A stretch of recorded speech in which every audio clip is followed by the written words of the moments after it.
سب سے بڑی کرامت، عظیم کرامت جو ہے، آج کل ہم لوگ اس کرامت میں پڑے رہتے ہیں کہ اگر ہم نے دم کر دیا تو فلاں کو دم کریں گے تو وہ ٹھیک ہو گیا تو وہ ہمیں سند دے دیں گے کہ ماشاءاللہ یہ پہنچے ہوئے بابا ہیں.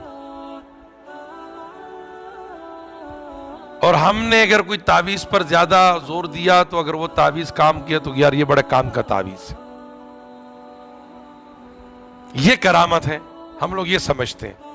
لیکن اصل کرامت کیا ہے؟ آئیے ہم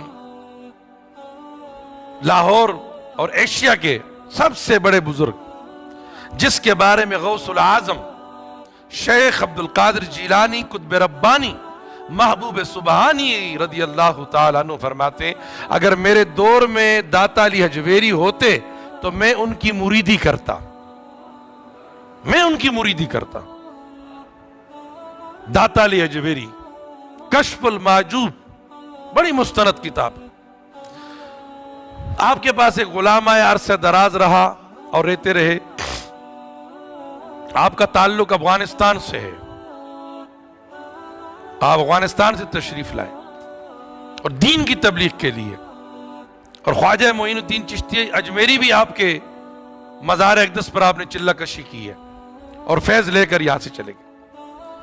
تو وہ مرید جانے لگا تو مرید کو آپ نے فرمایا کہ آئے تھے تو اب جا کیوں رہے ہو؟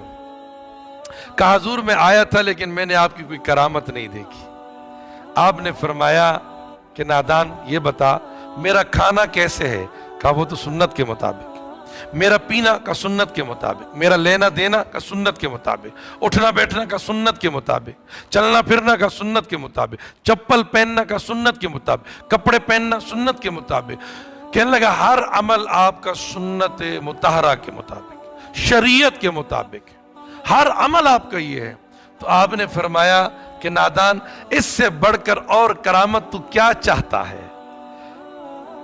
اس سے بڑھ کر اور کرامت تو کیا چاہتا ہے؟ تو اصل چیز یہ کہ ہمیں چاہیے خلفاء کو بھی، مریدین کو بھی، کہ سنتوں کو ترجیح دیں. نبی کریم علیہ السلام خود بھی سنت پر عمل کریں اور اوروں کو بھی سنت کی دعوت دیں. جب سنت کی دعوتیں ہم دیتے رہیں گے، کرامتیں خود بخود بنتی جائیں گی، فضیلتیں خود بخود بنتی جائیں گی، محبتیں خود بخود بنتی جائیں گی، پیار خود بخود بنتا جائے گا.